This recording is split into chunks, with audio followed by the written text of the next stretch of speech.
അസ്സലാമു അലൈക്കും വറഹ്മത്തുള്ളാഹി.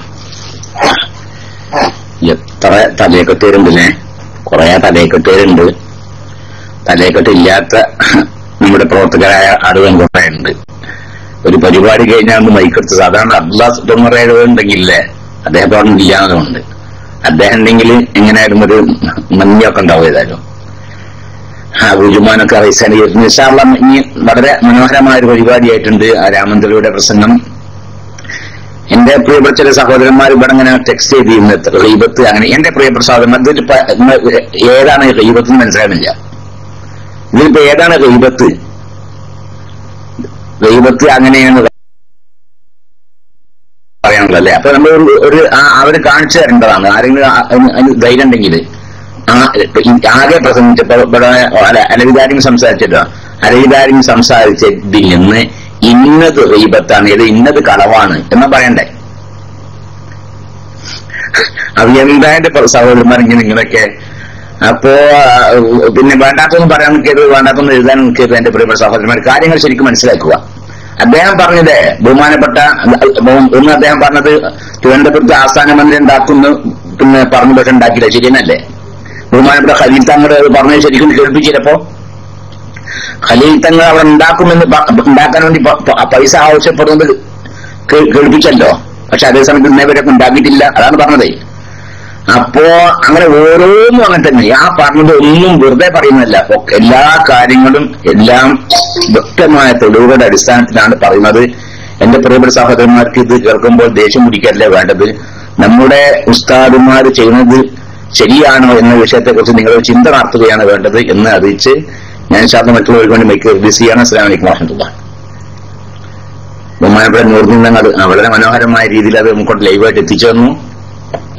നൂറുദ്ദീനിലെ അദ്ദേഹം ഒരു മഹാപാവാണ്. എല്ലാ സ്ഥലത്തും ഓടി ചാടി നടന്ന് എല്ലാ സ്ഥലങ്ങളിലും ലൈവ് വളരെ ക്ലിയറായിട്ട് വളരെ എത്തിച്ചു തരുന്നു. അതിന് പുറമെ അദ്ദേഹത്തിന്റെ എസ്കെഎസ്എഫിന്റെ പ്രവർത്തനങ്ങളും നമ്മുടെ ഇസ്ലാം ഗ്രൂമിന്റെ പ്രവർത്തനങ്ങളൊക്കെ ഫേസ്ബുക്കിലൂടെയും മറ്റൊക്കെ അദ്ദേഹം അത് മാലോകരെ അറിയിക്കുകയും ചെയ്യുന്നു. അങ്ങനെ വളരെ വലിയൊരു സേവനമാണ് സുന്നത്ത് ജമാഅത്തിന്റെ വിഭാഗത്തിന് അദ്ദേഹം നടത്തുന്നത്. അല്ലാഹു സുബ്ഹാനഹു വ തആല അദ്ദേഹത്തിന് ആഫിയത്തോടുകൂടി ദീർഘായുസ്സ് പ്രദാനം ചെയ്യട്ടെ. അദ്ദേഹത്തിന്റെ വിവാഹമാണ് അടുത്ത ദിവസം. അല്ലാഹു സുബ്ഹാനഹു വ തആല അതെല്ലാം വളരെ ഭംഗിയാക്കി കൊടുക്കട്ടെ. നല്ല ഒരു പിന്നെ നല്ലൊരു സന്തോഷകരമായ ദാമ്പത്യ ജീവിതം കാഴ്ചവെക്കാനുള്ള തൗഫീഖ് അല്ലാഹു പ്രദാനം ചെയ്യട്ടെ. അല്ലാഹു തആല അദ്ദേഹത്തിന് എല്ലാ സമയത്തും സംരക്ഷണം നൽകട്ടെ. അല്ലാഹു ഖൈറും ബർക്കത്തും പ്രദാനം ചെയ്യട്ടെ എന്ന് ദുആ ചെയ്ത് മറ്റുള്ളവർക്ക് വേണ്ടി ഞാൻ മൈക്ക് റിലീസ് ചെയ്യുന്നു. അസ്സലാമു അലൈക്കും വറഹ്മത്തുള്ളാഹി തആല വബറകാതുഹു.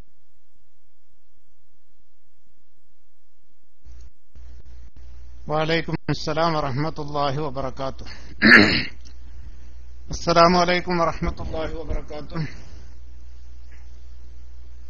എന്റെ ശബ്ദം കേൾക്കുന്നുണ്ടോ? ഹലോ.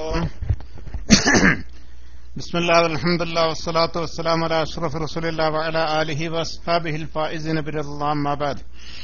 اللهم صل على محمد وعلى آل محمد كما صليت على إبراهيم وعلى آل إبراهيم إنك حميد مجيد.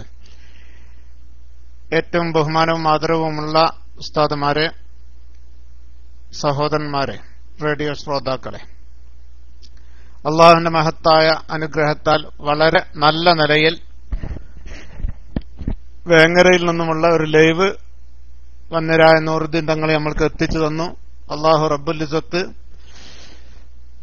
അത് അദ്ദേഹത്തിൽ നിന്ന് സ്വീകരിക്കുമാറാവട്ടെ. അർഹമായ പ്രതിഫലം ഇരു വീട്ടിലും അള്ളാഹു നൽകി അനുഗ്രഹിക്കുമാറാവട്ടെ. എല്ലാവിധ ആശംസകളും കടപ്പാടും അദ്ദേഹത്തെ അറിയിക്കുന്നു. വളരെ നല്ല ക്ലിയർ ആയിട്ടായിരുന്നു ലൈവ് എത്തിയിരുന്നത്. വീഡിയോ നല്ല ക്ലിയർ ഉണ്ടായിരുന്നു. ശബ്ദം എവിടെയും ഒരു കട്ടൊന്നുമില്ലാത്ത നിലക്ക് വളരെ ക്ലിയർ ആയിട്ടൊന്ന് നമുക്ക് ലൈവ് എത്തിക്കാൻ പറ്റിയിട്ടുണ്ട്. അൽഹംദുലില്ലാഹ്. പിന്നെ വന്യരായ ഉസ്താദിന്റെ പ്രസംഗം, ഒരുപാട് ആളുകള് വേണ്ടാത്ത ടെസ്റ്റുകളൊക്കെ ഇങ്ങനെ അടിച്ചിരുന്നു. ഇറച്ചി തിന്നുക, എന്താണ് ഈ ഇറച്ചി തീറ്റ എന്നുള്ളത് ഇനി മനസ്സിലായില്ല.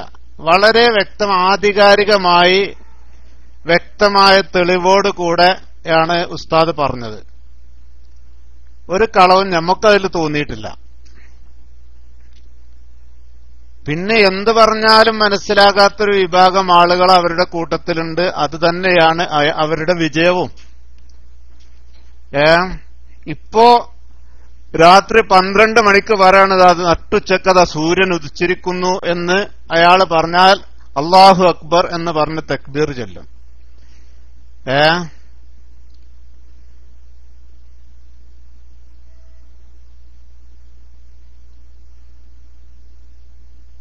അങ്ങനെ അന്ധമായ ഒരു അനുകരണവും വിശ്വാസവും, സത്യമുണ്ടോ ഇല്ലേ എന്ന് മനസ്സിലാക്കാനുള്ള വിവേകമില്ലാത്തൊരു വിഭാഗമാണ് അയാളുടെ പിന്നിലുള്ളത്. അവർക്ക് ബുദ്ധി വെക്കാത്ത കാലത്തോളം അയാൾ രക്ഷപ്പെടും. അയാൾക്ക് ബുദ്ധി വെച്ചാൽ അവരുടെ പ്രസ്ഥാനം പിരിച്ചുവിടേണ്ടി വരും ചെയ്യും. അപ്പൊ അവരെ പ്രാർത്ഥനയും ഒക്കെ എന്തായിരിക്കും? അവർക്ക് ബുദ്ധി ഉണ്ടാവാതിരിക്കാനുള്ള പ്രാർത്ഥന ഉണ്ടാവുള്ളൂ. ഞാൻ മനസ്സിലാക്കിയിടത്തോളം, എന്റെ ഒരു അറിവ് വെച്ച് ഞാൻ പറയണം, നമ്മൾ അവരുമായി പെരുമാറിയിടത്തോളം ബന്ധപ്പെട്ടിടത്തോളം ഒക്കെ കാണുന്നത് അന്ധമായ അനുകരണം മാത്രമാണ്. ഏതായാലും അല്ലാഹു റബ്ബുൽ ഇസ്സത്ത് നമ്മുടെ ഉസ്താദുമാർക്കൊക്കെ ആഫിയത്തുള്ള ദീർഘായുസ് നൽകട്ടെ. നമ്മളെ ഉസ്താദിന്റെയൊക്കെ വിനയൊക്കെ പറഞ്ഞല്ലോ, നമ്മളെ ശൈഖുനാ കോയക്കുട്ടി ഉസ്താദിന്റെയൊക്കെ അവസ്ഥയൊക്കെ വളരെ വിനയത്തോടു കൂടെയുള്ള പെരുമാറ്റം,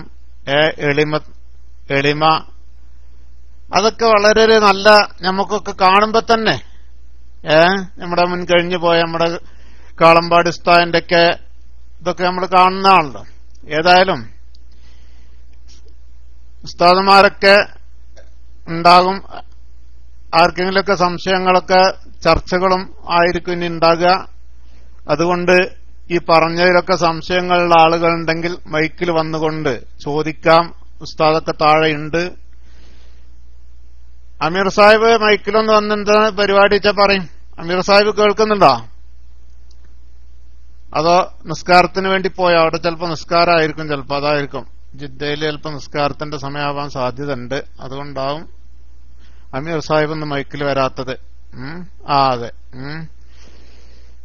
നമ്മളിപ്പോ ഇന്ന് കടയിൽ പോയിട്ടില്ല, അതുകൊണ്ട് പിന്നെ നിസ്കാരത്തിന്റെ സമയം, നമ്മളെ നിസ്കാരമൊക്കെ കഴിഞ്ഞു. കട തുറക്കാൻ പറ്റിയിട്ടില്ല പൊടിക്കാറ്റ് കൊണ്ടിന്ന്. ശക്തമായ പൊടിക്കാറ്റ് എപ്പോഴും ഒതുങ്ങിയിട്ടില്ല. ആരൊക്കെ മൈക്കിലൊക്കെ വരാം. നിസാമി ഉസ്താദ് വന്നിട്ടുണ്ട്, അൽഹംദുലില്ലാ. അപ്പൊ ഇൻഷാ അല്ലാഹ് ഞാൻ മൈക്ക് കൈമാറാണ് ദുആവസിയത്തോടെ. അസ്സലാമു അലൈക്കും വറഹ്മത്തുള്ളാഹി വബറകാതുഹു. എന്താണ് പരിപാടി എന്നുള്ളതൊക്കെ നിസാമി ഉസ്താദ് പറയും ഇൻഷാ അല്ലാഹ്.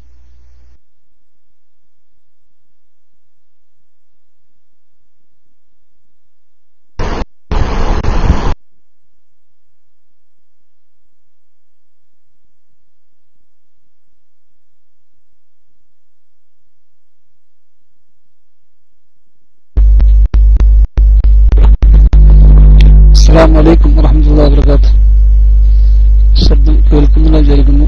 ലത്തീഫ് കാപ്പാട് എന്ന് പറയപ്പെടുന്ന ആള് കുറെ സമയമായി കൈയുയർത്തി കാണുന്നു. അദ്ദേഹത്തിനുള്ളതും പറയാനുണ്ടെങ്കിൽ ഒരു എസ് അടിച്ചാൽ അദ്ദേഹമാണ് മുന്നിലുള്ളത്. അദ്ദേഹത്തിനുള്ളതും പറയാനൊരു എസ് അടിച്ചാൽ ഇൻഷാ അല്ലാഹ് ഞാൻ മൈക്ക് അദ്ദേഹത്തിന് തരുന്നതാണ്. ലത്തീഫ് കപ്പാട്.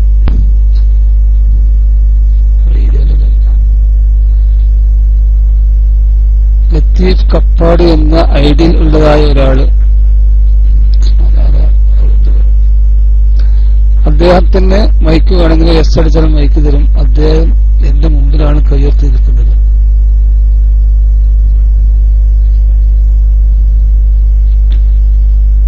ഇല്ല എന്ന് തോന്നുന്നു. അൽഹംദുലില്ലാ, ഞാൻ മറ്റുള്ള ഉസ്താദുമാരെയും മറ്റും കാണാത്തത് കൊണ്ട് മൈക്കിലേക്ക് വന്നതാണ്. ബഹുമാനപ്പെട്ട റസൂലുള്ളാഹി സ്വല്ലല്ലാഹു അലൈഹി വസല്ലമ തങ്ങളെ ബഹുമാനിക്കുകയും ആദരിക്കുകയും ചെയ്തുകൊണ്ട് ആ നബി സല്ലല്ലാഹു അലൈഹി വസല്ലമ തങ്ങളെ ഇകഴ്ത്തുന്നവരെ ശക്തിയുക്തം സമൂഹത്തിൽ തുറന്നു കാണിച്ചുകൊണ്ട് എന്താണ് സത്യം എന്നും എന്താണ് അസത്യം എന്നും വ്യക്തമായി വേർതിരിച്ച് സാധാരണക്കാരായ ആളുകൾക്ക് മനസ്സിലാക്കി കൊടുത്തുകൊണ്ട് നടത്തപ്പെട്ട ഈ കഴിഞ്ഞ പ്രഭാഷണം അൽഹംദുലില്ലാ വളരെ സ്പഷ്ടമായി കൊണ്ട് തന്നെ വ്യക്തമാക്കാൻ സാധിച്ചു എന്നുള്ളത് ഒരു കഴിവ് തന്നെയാണ്. ബഹുമാനപ്പെട്ട അലിമിദാലിമി കുഴിമണ്ണ, ബഹുമാനപ്പെട്ട അല്ലാഹു സുബ്ഹാനഹു വ തആല ദീർഘായുസ്സും ആഫിയത്തും അള്ളാഹുവിന്റെ മഹബത്തിലൂടെ പ്രദാനം ചെയ്യട്ടെ നമുക്ക് ദുആ ചെയ്യാം. ഇവിടെ നേരത്തെ സൂചിപ്പിച്ചതുപോലെ ഇത് സത്യം എന്താണ് എന്ന് തുറന്നു കാണിച്ചു കൊടുക്കുവാൻ വേണ്ടി സത്യത്തിന് എതിരെ പ്രവർത്തിക്കുന്ന നബി സല്ലല്ലാഹു അലൈഹി വസല്ലം തങ്ങളെ ഇകഴ്ത്തുന്നവർ ആരാണ് എന്നും എങ്ങനെയാണ് അവർ ഇകഴ്ത്തുന്ന രൂപവും വ്യക്തമായി വേർതിരിച്ച് കാണിച്ചു കൊടുക്കുക എന്നുള്ളത് ഒരു പരദൂഷണമായി മാറും എന്ന് ഈ പരദൂഷണം എന്ന് പറഞ്ഞുകൊണ്ട് ടെസ്റ്റ് എടുക്കുന്ന ആളുകൾക്ക് പറയാൻ സാധിക്കുമോ ഇല്ലേ എന്നറിയേണ്ടതുണ്ട്. ബഹുമാനപ്പെട്ട റസൂലുള്ളാഹി സ്വല്ലല്ലാഹു അലൈഹി വസല്ലം തങ്ങളുടെ മഹത്വത്തെ ഇടിച്ചു താഴ്ത്തുന്ന അള്ളാഹുവിന്റെ പ്രവാചകരെ സംബന്ധിച്ച് എല്ലാവരുടെയും മനസ്സിലുള്ള മതിപ്പ് കുറക്കുന്ന ഒരു പ്രവർത്തനം ഒരു വിഭാഗം ആളുകളോ ഒരു വ്യക്തിയോ ഒക്കെ ചെയ്യുമ്പോൾ നല്ല രൂപത്തിൽ പറഞ്ഞിട്ടും മനസ്സിലാകുന്നില്ല എങ്കിൽ അവരുടെ വഞ്ചനയിൽ പെടാതിരിക്കുവാൻ വേണ്ടി സമൂഹത്തിന് സത്യം എന്ത് എന്ന് അറിയിച്ചു കൊടുക്കൽ ബാധ്യതയല്ലേ? അതൊരു ധാർമ്മികമായ കടമയല്ലേ എന്ന് സ്വന്തം മനസ്സാക്ഷിയോടൊന്ന് ചോദിച്ചു നോക്കുക. അതിന്റെ ശേഷമാണ് നിങ്ങൾക്ക് ടെസ്റ്റ് എടുക്കേണ്ടത്. ഒരു ഉദാഹരണം പറയാം. എന്റെ ഒരു കൂട്ടുകാരൻ ഒരു വിദ്യാർത്ഥിയെ പഠിപ്പിച്ചുകൊണ്ടിരിക്കുന്നു. ആ വിദ്യാർത്ഥി ഒരൽപ്പം മുടി നീട്ടി വളർത്തിയപ്പോൾ ആ വിദ്യാർത്ഥിയോട് കൂട്ടുകാരൻ അഥവാ ഉസ്താദ് ചോദിക്കുകയാണ്, എന്താ മോനെ നിന്റെ മുടി ഇത്ര നീട്ടി വളർത്തിയിരിക്കുന്നത്? മുടി ഒന്ന് ചുരുക്കിക്കൂടെ ഒന്ന് വെട്ടി കുറച്ചുകൂടെ എന്ന് ചോദിച്ചപ്പോൾ നബി സല്ലല്ലാഹു അലൈഹി വസല്ലം തങ്ങൾക്ക് വലിയ നീളമുള്ള മുടിയായിരുന്നല്ലോ ഉണ്ടായിരുന്നത് എന്ന പ്രതികരണമായിരുന്നു ഈ കുട്ടിയുടെ നിന്ന് ഉസ്താദിന് കേൾക്കാൻ സാധിച്ചത്. സുബ്ഹാന മൽക്കിൽ ഖുദ്ദൂസ്. പ്രിയമുള്ളവരെ, നമ്മൾ മനസ്സിലാക്കേണ്ടത് ആധുനിക കാലഘട്ടത്തിൽ ജീവിക്കുന്ന ടെക്നിക് യുഗത്തിൽ ജീവിക്കുന്ന നമ്മുടെ വിദ്യാർത്ഥികളും മക്കളും കുട്ടികളും ഒക്കെ ഇത് കണ്ടുകൊണ്ടിരിക്കുകയാണ്, കേട്ടുകൊണ്ടിരിക്കുകയാണ്. അപ്പോൾ ആധുനിക മീഡിയകളിലൂടെ പ്രചരിപ്പിക്കുന്ന ഇത്തരം പ്രചരണങ്ങൾ കണ്ടുകൊണ്ട് വിദ്യാർത്ഥികൾ അള്ളാഹുവിന്റെ പ്രവാചകനെ സംബന്ധിച്ച് തെറ്റിദ്ധരിച്ച് വിചരിക്കുകയല്ലേ എന്ന് നമ്മൾ ചിന്തിക്കേണ്ടതുണ്ട്. ആരാണ് ഈ കുട്ടിയുടെ മനസ്സിൽ അള്ളാഹുവിന്റെ പ്രവാചകനെ ഇത്രമാത്രം വികൃതമായി അങ്കുരിപ്പിച്ചത്? ഇതിന്റെ പിന്നിലുള്ള ഉത്തരവാദിത്തം ആർക്കാണ് എന്ന് സ്വന്തം മനസ്സാക്ഷിയോട് ചോദിച്ചു നോക്കുക. ഇതിന്റെ പിന്നിൽ ഉള്ള ഉത്തരവാദിത്തം ആർക്കാണ്? ചെറിയ കുട്ടികളുടെ മനസ്സിൽ പോലും അല്ലാഹുവിന്റെ പ്രവാചകന്റെ സുന്ദരമായ രൂപം വികൃതമായി ഒരു രാഷ്ട്രീയ പാർട്ടിയിലെ ഒരു അറിയപ്പെട്ട ഒരു നേതാവുണ്ട്, പേര് ഞാൻ പറയാൻ ഉദ്ദേശിക്കുന്നില്ല. ആ നേതാവിന്റെ മുടി നീട്ടി വളർത്തി മുടിയ പെണ്ണുങ്ങളെ പോലെ, സ്ത്രീകളെ പോലെ. ഈ കുട്ടി അദ്ദേഹത്തെ കണ്ടാൽ ഒരുപക്ഷെ സംശയിക്കൂലേ ഇതായിരിക്കുമോ പ്രവാചകൻ എന്ന്? ആരാണ് അള്ളാഹുവിന്റെ പ്രവാചകന്റെ സുന്ദരമായ ആ ഭാവത്തെ, ആ രൂപത്തെ, ആ സൂറത്തിനെ കുട്ടികളുടെ കുരുന്നു ഹൃദയങ്ങളിൽ പോലും വികൃതമായി കുത്തിവെക്കുന്നത്? ഇതിനുള്ള ഉത്തരവാദിത്തം ആരേറ്റെടുക്കും? ചിന്തിക്കേണ്ട വിഷയമല്ലേ? ഈ കുരുന്നു ബുദ്ധിയിൽ അങ്ങനെയുള്ള ഒരു ചിന്താഗതി വരാൻ കാരണം എന്താണ്? ഈ ആധുനിക നെറ്റിലൂടെ നടത്തുന്ന ഈ കുപ്രചരണങ്ങളല്ലേ? റസൂലുള്ളാഹി സ്വല്ലല്ലാഹു അലൈഹി വസല്ലം തങ്ങളെ സംബന്ധിച്ച് എല്ലാവർക്കും ഒരു മതിപ്പുണ്ട്.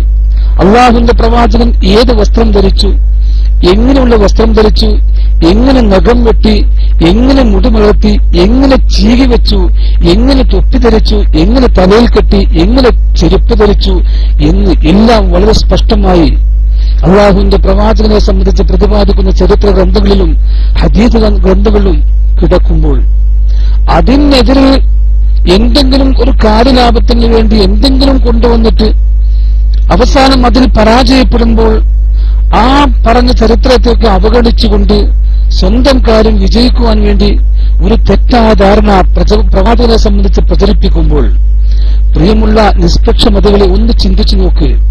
ഇവർക്കെതിരെ ശബ്ദിക്കൽ നമ്മുടെ ബാധ്യതയല്ലേ? നമ്മുടെ ധാർമ്മികമായ കടമയല്ലേ? ചിന്തിക്കൂ സഹോദരന്മാരെ, ചിന്തിക്കൂ. ഞാൻ ചിന്തിച്ചു പോവുകയാണ്, ഇവരൊക്കെ നാളെ പരലോകത്ത് മരണപ്പെട്ടു പോയാൽ, പരലോകത്ത് വെച്ചുകൊണ്ട് ഖബറിൽ ചെന്ന് കഴിഞ്ഞാൽ ബഹുമാനപ്പെട്ട റസൂലുള്ളാഹി സ്വല്ലല്ലാഹു അലൈഹി വസല്ലം തങ്ങളുടെ ആ പരിശുദ്ധമായ മുഖം, ആ സുന്ദരമായ മുഖം ഇവർക്ക് പ്രദർശിപ്പിച്ചുകൊണ്ട് ആ ഫോട്ടോ കാണിച്ചുകൊണ്ട് ഇത് ആരുടെ ഫോട്ടോ ആണ് എന്ന് നിനക്കറിയാമോ എന്ന് ചോദിച്ചാൽ ഒരുപക്ഷെ പറഞ്ഞു പോകും, ഇത് ആരുടെ എനിക്ക് പരിചയമില്ല എന്ന്. കാരണം മുഹമ്മദ് റസൂലുള്ളാഹി സ്വല്ലല്ലാഹു അലൈഹി വസല്ലമയുടെ ഫോട്ടോ ആണെങ്കിൽ മുടി ഇത്ര കണ്ടാൽ പോരാ, ഈ നീളം കണ്ടാൽ പോരാ. നബിയുടെ മുടിക്ക് ഇത്ര നീളമുണ്ടായിരുന്നു, ചിന്തിച്ചു പോവില്ലേ എന്ന് എന്റെ മനസ്സിൽ തോന്നിപ്പോയി. പ്രിയമുള്ളവർ ചിന്തിച്ചു നോക്കേണ്ടതുണ്ട്. അള്ളാഹുവിന്റെ പ്രവാചകനെ സംബന്ധിച്ച്, ആ പ്രവാചകരുടെ ഭാവത്തെ സംബന്ധിച്ച്, രൂപത്തെ സംബന്ധിച്ച്, ആ സുന്ദരമായ സൂറത്തിനെ സംബന്ധിച്ച് നമുക്കൊരു കാഴ്ചപ്പാടുണ്ട്. അത് നമുക്ക് പഠിപ്പിച്ചു തന്ന നമ്മുടെ മഹാരഥന്മാരാ, ഹദീസുകളാണ്, സത്യസന്ധമായ ചരിത്ര ഗ്രന്ഥങ്ങളാണ്. അതിൽ നിന്നും ഭിന്നമായി നമ്മുടെ മുമ്പിൽ ഏതെങ്കിലും ഒരു കാര്യലാഭത്തിന് വേണ്ടി ആവട്ടെ അല്ലാതിരിക്കട്ടെ, അതിന് ഭിന്നമായി നമ്മുടെ മുമ്പിൽ ഏതെങ്കിലും ഒരു വ്യക്തി വികൃതമായ രൂപത്തിൽ കൊണ്ടുവന്ന് പ്രദർശിപ്പിക്കുമ്പോൾ അത് സത്യമല്ല, ഇത് തന്നെയാണ് സത്യം എന്ന് വേർതിരിച്ച് മനസ്സിലാക്കി കൊടുക്കുക എന്നുള്ളത് അറിവുള്ളവരുടെ ബാധ്യതയല്ലേ, ചുമതലയല്ലേ? ഈ ചുമതലയെ സംബന്ധിച്ചാണ് ഗീബത്ത് എന്ന് പറയുന്നത്. സത്യം പ്രചരിപ്പിക്കുവാൻ വേണ്ടി അതിന്റേതായ മാർഗത്തിൽ നീങ്ങിയിട്ടും അനുസരിക്കുന്നില്ല എങ്കിൽ എന്ന് മാത്രമല്ല, അതോടൊപ്പം ഒന്നുകൂടി അതിൽ വാശിയോടുകൂടെ അതിന് വീണ്ടും ഇറങ്ങി അള്ളാഹുവിന്റെ പ്രവാചകനെ വിചിത്രമായി കൂടെ ചിത്രീകരിക്കുകയാണെങ്കിൽ അവരുടെ സമൂഹം മനസ്സിലാക്കിക്കൊണ്ട് ജനങ്ങൾ വഞ്ചിതരാകുമ്പോൾ ആ വഞ്ചനയിൽ നിന്നും അവരെ കൈപിടിച്ച് കയറ്റുക എന്നുള്ളത് ധാർമ്മികമായ കടമയാണോ അല്ലേ എന്ന് ഈ ടെസ്റ്റ് എടുക്കുന്ന ആളുകൾ സ്വന്തം മനസ്സാക്ഷിയോടൊന്ന് ചോദിച്ചു നോക്കുക. അതിന്റെ ശേഷം നിങ്ങൾ ചിന്തിക്കുക. അതിനുശേഷം അത് ടെസ്റ്റ് സഹോദരന്മാര്. ആയതുകൊണ്ട് നമ്മൾ മനസ്സിലാക്കേണ്ടത് ബഹുമാനപ്പെട്ട റസൂലുള്ളാഹി സ്വല്ലല്ലാഹു അലൈഹി വസല്ലം തങ്ങളെ വളരെ വ്യക്തമായ രൂപത്തിലും ഭാവത്തിലുമൊക്കെ നമ്മൾ പഠിച്ചു വെച്ചതാണ്. അതിൽ നിന്നും ഭിന്നമായി അള്ളാഹുവിന്റെ പ്രവാചകനെതിരെ കാര്യലാഭങ്ങൾക്ക് വേണ്ടിയോ മറ്റാര് ശബ്ദിച്ചാലും അവർക്കെതിരെ മറുപടി പറയേണ്ടത് നമ്മുടെ കടമയാണ് എന്ന് ഓർത്തുകൊണ്ട് ആ ഭാഗത്താണ് നിഷ്പക്ഷമതയിൽ നിൽക്കേണ്ടത്, സത്യത്തിന്റെ ആളുകൾ നിൽക്കേണ്ടത്. അള്ളാഹുവിന്റെ പ്രവാചകരോട് സ്നേഹമുണ്ടെങ്കിൽ അവർക്ക് നാളെ ഖബറിൽ വെച്ചുകൊണ്ട് ഫോട്ടോ കാണിച്ചു കൊടുക്കുമ്പോൾ പറയാൻ സാധിക്കും ഇത് റസൂലുള്ളാഹി സ്വല്ലല്ലാഹു അലൈഹി വസല്ലം തങ്ങളുടേതാണ് എന്ന്. അല്ലാഹു സുബ്ഹാനഹു വ തആല അങ്ങനെ പറയുന്ന വിഭാഗത്തിൽ നമ്മെ എല്ലാവരെയും ഉൾപ്പെടുത്തി പെരുമാറാവട്ടെ എന്ന് ആത്മാർത്ഥമായി ഞാൻ ദുആ ചെയ്യുകയാണ്. ഞാൻ ഇൻഷാ അല്ലാഹ് ആരെയും കാണാത്തപ്പോൾ മൈക്കെടുത്താണ്. ലത്തീഫ് കാപ്പാട് എന്ന് പറയപ്പെടുന്ന ആൾ വീണ്ടും കൈ പൊക്കിയിട്ടുണ്ട്. ആള് സ്ഥലത്തുണ്ടെങ്കിൽ കൈ പൊക്കിയ ആൾ ഒന്നിരിക്കൽ താത്ത, അതല്ല എങ്കിൽ പിന്നെ ഒരു എസ് അടിക്കുക. മൈക്ക് റിലീസ് ചെയ്തിരുന്നതാണ്. പിന്നെ ആരെങ്കിലും മൈക്കിലേക്ക് വരണമെന്ന് അപേക്ഷിക്കുകയാണ്.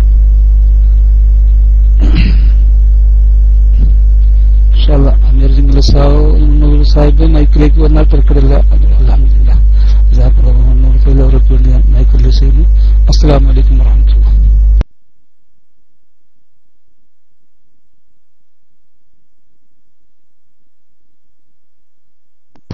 السلام عليكم ورحمة الله. بسم الله الحمد لله والصلاة والسلام على سيد المرسلين وعلى آله وصحبه أجمعين. أما بعد عباد الله أوصيكم وإياي بتقوى الله. ബഹുമാനപ്പെട്ട സഹോദരന്മാരെ പ്രിയപ്പെട്ട കുട്ടികളെ, അല്ലാഹു റബ്ബുൽ ഇസ്സത്ത് കൽപ്പിച്ച കാര്യങ്ങളെല്ലാം ചെയ്ത് അല്ലാഹു വിരോധിച്ചതിൽ നിന്നെല്ലാം ഒഴിഞ്ഞു നിന്നുകൊണ്ട് മുത്തഖീങ്ങളായി ജീവിക്കാനുള്ള തൗഫീഖ് നമുക്ക് എല്ലാവർക്കും അല്ലാഹു തആല പ്രദാനം ചെയ്യട്ടെ എന്ന് ആമുഖമായി ദുആ ചെയ്യുകയും മുത്തഖീങ്ങളായി ജീവിക്കണം എന്ന് എന്റെ സ്വന്തം ശരീരത്തോടും നിങ്ങളോട് ഞാൻ വസിയത്ത് ചെയ്യുകയും ചെയ്യാം. ഒരു ചോദ്യം മാത്രമേ ഉള്ളൂ ഇന്നിപ്പോ, പിന്നെ ഒരു ദുആ ചെയ്യാനുള്ള ആവശ്യപ്പെടലുണ്ട്. ചോദ്യം വളരെ പ്രധാനപ്പെട്ട ചോദ്യം തന്നെയാണ്, നല്ലൊരു ചോദ്യമാണ് വന്നിരിക്കുന്നതാണ്. എന്താണ് ആ ചോദ്യം എന്നറിയോ? ഒരു മിനിറ്റ്. അസ്സലാമു അലൈക്കും. വലൈക്കും അസ്സലാം വറഹ്മത്തുള്ളാഹി. ഉസ്താദെ, ഗ്രഹണ നമസ്കാരത്തിൽ ആദ്യത്തെ റുക്കൂഇൽ നിന്ന് ഉയരുമ്പോൾ തക്ബീർ ചൊല്ലണോ സല്ലാഹു ചൊല്ലണോ എന്നാണ് ചോദ്യം. ഗ്രഹണസ്കാരത്തിൽ ഓരോ റക്അത്തിൽ 2 റുക്കൂ ഉണ്ടല്ലോ, അതറിയാലോ. ഗ്രഹണസ്കാരത്തിന്റെ രൂപം അറിയില്ലേ? ഒരു റക്അത്തില് 2 റുക്കൂ ഉണ്ടാവും.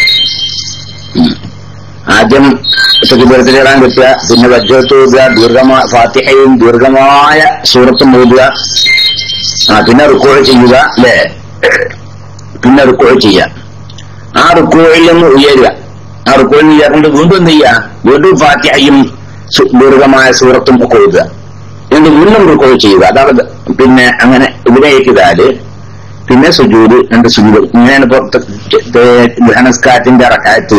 ഇപ്പോൾ ഒരു റക്അത്തായ അങ്ങനെ പിന്നെ ഒരു റക്അത്തും കൂടി അതാണല്ലോ. അപ്പൊ ഒരു റക്അത്തിൽ 2 റുകൂഉണ്ട് അല്ലേ, 2 ഖിയാമും ഉണ്ട്, 2 നിർത്തമുണ്ട്, 2 പ്രാവശ്യം ഫാത്തിഹകളുണ്ട് ഒരു പിന്നെ റക്അത്തിൽ തന്നെ. ഇവിടെ ചോദിക്കാതെ ഞാൻ വിശദീകരിച്ചെന്നുള്ളൂ. അങ്ങനെ 2 റുകൂഉണ്ട് അല്ലേ. അപ്പൊ ആദ്യത്തെ റുകൂഉ കഴിഞ്ഞിട്ട് പിന്നെ ഉയരണം, ആദ്യത്തെ റുകൂഉ കഴിഞ്ഞ് പിന്നെ നൃത്തത്തിലേക്ക് ഉയരണം, എന്നിട്ട് പിന്നെ ഫാത്തിഹയും സൂറത്തൊക്കെ ഓതണം. അങ്ങനെ വീണ്ടും റുകൂഉ ചെയ്യണം, എന്നിട്ട് വീണ്ടും ഇഅ്തിദാല്. അപ്പൊ 2 ഇഅ്തിദാലും വരുന്നുണ്ട് അല്ലെ. 2 ഇഅ്തിദാല് തന്നെ പറയാൻ പറ്റുമോ അല്ലെ? 2 ഇഅ്തിദാല് എന്ന് ഒരു മിനിറ്റ്, ഈ സൗദിയിലാണ്. അപ്പോ ആദ്യത്തെ നൃത്തത്തിൽ ഫാത്തിഹ ഓതി, സൂറത്ത് ഓതി, പിന്നെ റുക്കൂയിലേക്ക് പോയി, പിന്നെ ആ റുക്കൂയിൽ വീണ്ടും ഉയർന്നു, വീണ്ടും ഫാത്തിഹയും സൂറത്തും ഓതുക. അപ്പൊ അത് ഏറ്റുദാലെന്ന് പറയാ, അതിന് നൃത്തം എന്ന് പറയാം. ഏറ്റുദാലാണെങ്കിൽ എങ്ങനെയാ നൃത്തം തന്നെ അല്ലേ അല്ലെ. ഏതായാലും ശരി. പിന്നെ രണ്ടാമത്തെ ആ നൃത്തത്തിൽ വീണ്ടും ഫാത്തിഹ ഓതുക, പിന്നെ സൂറത്ത് ഓതുക, വീണ്ടും റുക്കൂഴ് ചെയ്യുക, പിന്നെ വീണ്ടും ഏറ്റുദാലിലേക്ക് പോവുക. അങ്ങനെ 2 എഴുത്തിദാല് വരുന്നു. 2 റുക്കൂഴ്, ആ 2 റുക്കൂഴിന്റെ ശേഷം ഓരോ നൃത്തം. അപ്പോ ഇതില് 2 എഴുത്തിദാലിലേക്ക് പോകുന്ന സമയത്തും പിന്നെ സമിഅല്ലാഹു ലിമൻ ഹമിദയാണോ പറയേണ്ടത്? അതല്ല, ആദ്യത്തെ എഴുത്തിദാലിലേക്ക് പോകുന്ന സമയത്ത് അല്ലാഹു അക്ബറും രണ്ടാമത്തെ എഴുത്തിദാലിലേക്ക് പോകുന്ന സമയത്ത് സമിഅല്ലാഹു ലിമൻ ഹമിദയുമാണോ പറയേണ്ടത് എന്നാണ് ഇപ്പൊ ചോദ്യം. മനസ്സിലായ എനിക്ക് ചോദ്യം മനസ്സിലായ? ചോദ്യം മനസ്സിലാക്കണം. ചോദ്യം മനസ്സിലാക്കണം. അതിന്റെ മറുപടി എന്താ? 2 എഴുത്തുകാരിലേക്ക് പോകുന്ന സമയത്ത് സമിഅല്ലാഹു ലിമൻ ഹമിദ തന്നെയാണ് പറയേണ്ടതെന്ന ഷെർവാനി.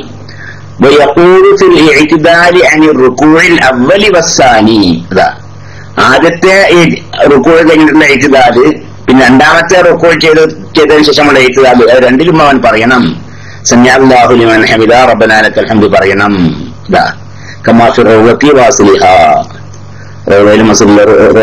കാര്യം വ്യക്തമായി പറഞ്ഞിട്ടുണ്ട്. സലീം മനസ്സിലായല്ലേ? അപ്പൊ അങ്ങനെ ഉണ്ട്. അപ്പൊ രണ്ടിലും സമിഅല്ലാഹു ലിമൻ ഹമിദ തന്നെയാണ് പറയേണ്ടത്. പിന്നെ വേറെ അസ്സലാമു അലൈക്കും. വലൈക്കും സലാം വറഹ്മത്തുള്ളാഹി. ഉസ്താദെ, നല്ലൊരു ജോലിക്ക് വേണ്ടി പ്രാർത്ഥിക്കണം. എനിക്ക് 2-3 വിസ വന്നു. അത് പറയുന്ന ഡേറ്റ് ആകുമ്പോൾ അത് മുടങ്ങുകയും ചെയ്യുന്നു.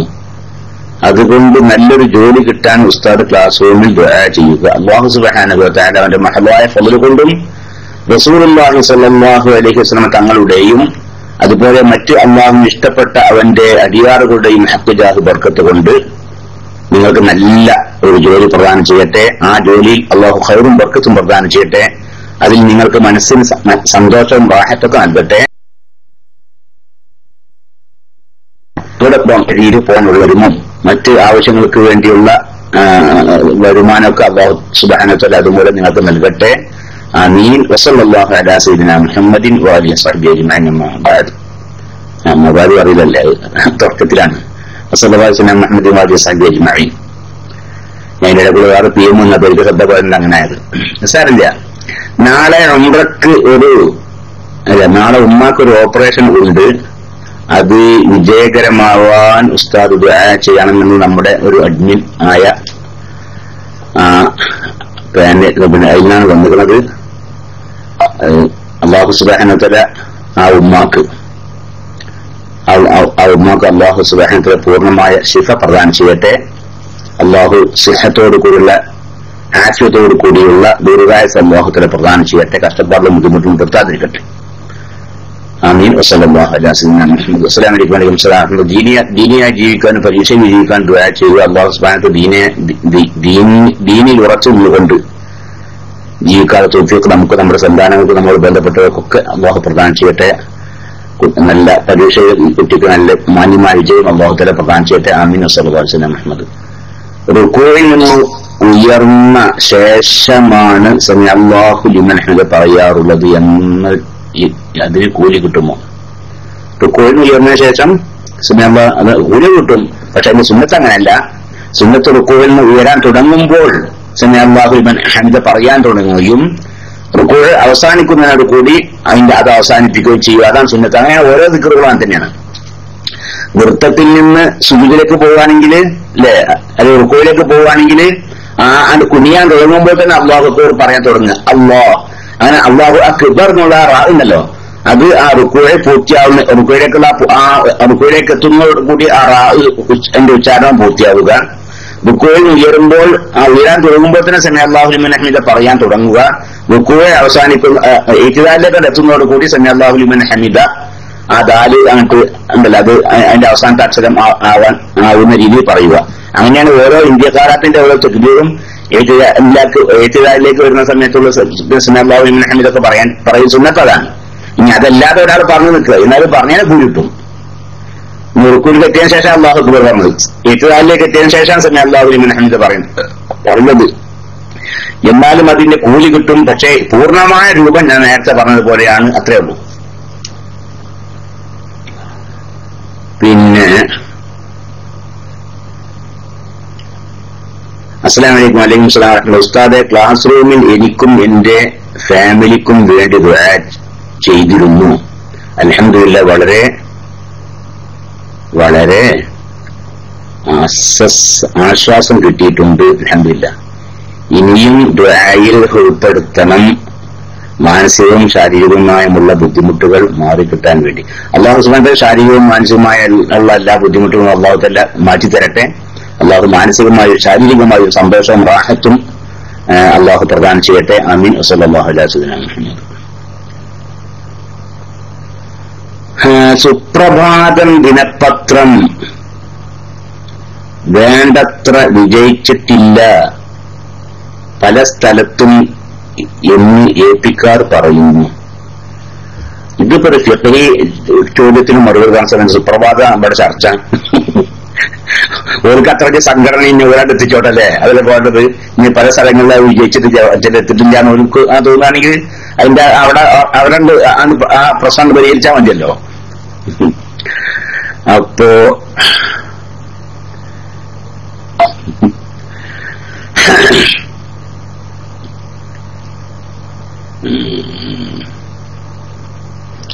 സുപ്രഭാതത്തിന് അങ്ങനത്തെ വിഷയങ്ങളൊക്കെ ഉണ്ടാവും. കാരണം പല മദ്രസകളിലെ ജോലി ചെയ്യുന്ന ഏപ്പിക്കാരും മാലിന്യങ്ങളൊക്കെ ഉണ്ട്. ധാരാളം സമസ്ത മർദ്ദായിരിക്കും, അല്ല മദ്രസ നമ്മുടെ മദ്രസ ആയിരിക്കും. പക്ഷെ അതിന് പഠിപ്പിക്കുന്നതൊക്കെ തനിച്ച ഈ ഫിത്നക്കാരായിരിക്കും. എന്നിട്ട് മഹല്ല് കുഴപ്പം ഫിറ്റിനുണ്ടാക്കിയിട്ട് ഉള്ള ആളുകളായിരിക്കും. ഓരോപ്പോയി ചെയ്യുന്നല്ലേ. ഇനി അതല്ല, ഇനി ഓരും കൂടി ഏറ്റെടുക്കാൻ നിൽക്കുക. എന്നാൽ നമുക്ക് സുപ്രഭാതം പിന്നെ ഇവിടെ ഇപ്പൊ തന്നെ 6 ലക്ഷം കോപ്പി കൊണ്ട് ആകെ ബുദ്ധിമുട്ടിയ സംസ്ഥാനമാണ് പറഞ്ഞത്. ഒരു കൊല്ലം നിർത്തിവെച്ചിട്ട് മലപ്പുറം ജില്ലയ്ക്ക് ഇനി പുതിയ ഒരിക്കാതെ ചേർക്കുന്നില്ല എന്നാണ്. പുതിയ കോപ്പി മലപ്പുറം ജില്ലയിൽ ആർക്കും കൊടുക്കൂലാന്നുള്ള തീരുമാനം എടുത്തിരുന്നു. അപ്പൊ ഇനി ഓരും കൂടി കണ്ട് പ്രചരിപ്പിക്കാൻ തുടങ്ങുകയാണെങ്കിലേ അപ്പൊ അത് അച്ചടിച്ചാവൂലാന്നുള്ള ഒരു പ്രശ്നം കൂടി വരണുണ്ട്. പിന്നെ അസ്സലാമു അലൈക്കും. വഅലൈക്കും അസ്സലാം. ഉസ്താദെ, സാലിഹായ കുഞ്ഞിനും ജോലി ലഭിക്കാനും ഹലാലായ ഉദ്ദേശം പൂർത്തിയാകാൻ ദുആ ചെയ്യാം. അല്ലാഹു റബ്ബുൽ ഇസ്സത്ത് അവന്റെ മഹദായ ഫദ്ൽ കൊണ്ടും റസൂലുള്ളാഹി സ്വല്ലല്ലാഹു അലൈഹി വസല്ലമയുടെ ഹഖ് ജാഹ് ബർക്കത്ത് കൊണ്ടും നിങ്ങൾക്ക് സാലിഹ നല്ലൊരു സന്താനത്തെ പ്രദാനം ചെയ്യട്ടെ. സാലിഹീങ്ങളായ സന്താനങ്ങളെ പ്രദാനം ചെയ്യട്ടെ. ആൺകുട്ടികളെയും പെൺകുട്ടികളെയും അല്ലാഹു പ്രദാനം ചെയ്യട്ടെ. നല്ല മാന്യമായ റാഹത്തുള്ള നല്ല ജോലിയും ഇതിലെ ഖൈറും ബർക്കത്തും അല്ലാഹു തആല പ്രദാനം ചെയ്യട്ടെ. ഹലാലായ ഉദ്ദേശങ്ങളൊക്കെ അല്ലാഹു തആല നിറവേറ്റി തരട്ടെ. ആമീൻ. വസല്ലല്ലാഹു അലാ സയ്യിദിനാ മുഹമ്മദ്.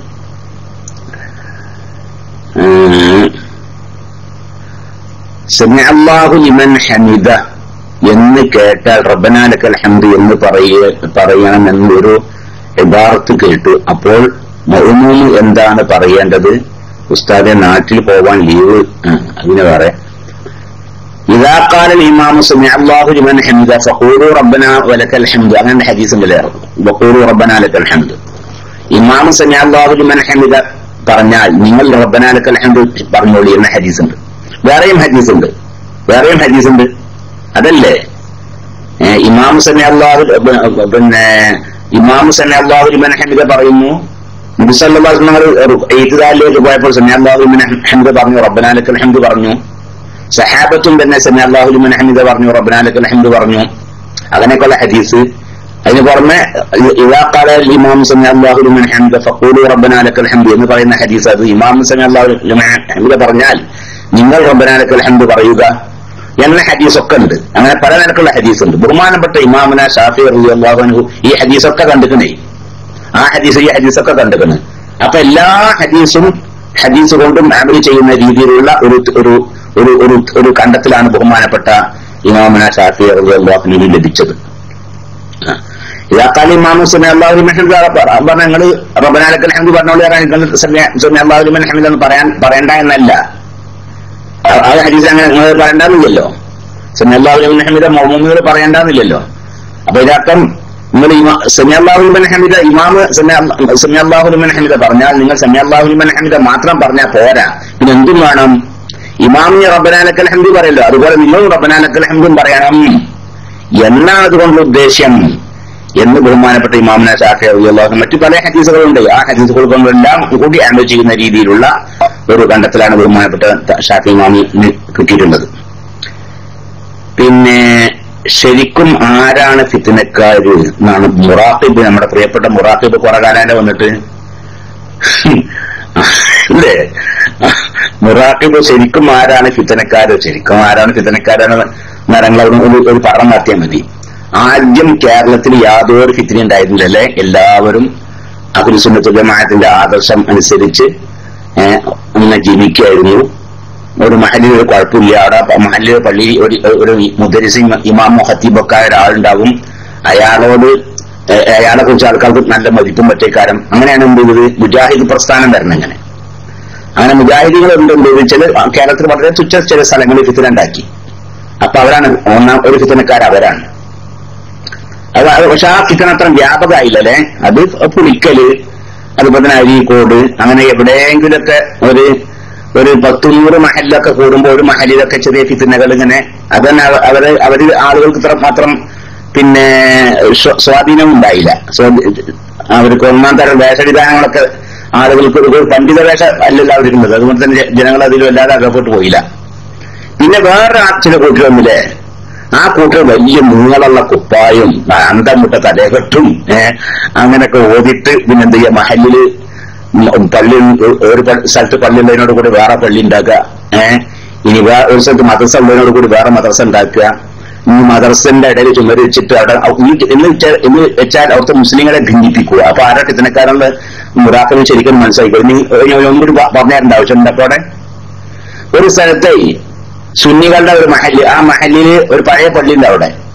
ആ പള്ളിയിലേക്ക് എല്ലാവർക്കും മുസ്ലിങ്ങളെല്ലാവരും പോകുന്നു, അവിടെ ജുമാ നിസ്കരിക്കുന്നു, അവിടെ ഇമാമുണ്ട്, അവിടെ ഖുതുബ നിർവഹിക്കുന്നു, അവിടെ ഖുതുബ കേൾക്കുന്നു, അയാൾ നിസ്കരിക്കുന്നു, അയാളെ തുടർന്ന് നിസ്കരിക്കുന്നു, അയാൾ ജുമാ ശേഷം നല്ല ഒരു നടത്തുന്നു, അതിൽ ആമീൻ ചെല്ലുന്നു, എന്നിട്ട് പിന്നെ മയ്യിത്ത് നിർവഹിക്കുന്നു, പിന്നെ ഖബർ സിയാറത്ത് ചെയ്യുന്നു, വളരെ റാഹത്തായിട്ട് ഇതിന് പിരിഞ്ഞു പോരുന്നു. അങ്ങനെയുള്ള വളരെ മനോഹരമായ ഒരു മഹല്ലിൽ എന്ത് ചെയ്യാണ്, അവിടെ കരുതി കുട്ടി യാതൊരു ആവശ്യമില്ലാതെ വേറെ പള്ളി ഉണ്ടാക്കുക, എന്നിട്ട് അവിടുത്തെ ഉമ്മത്ത് മുസ്ലിമയെ അങ്ങോട്ട് ഭിന്നിപ്പിക്കുക.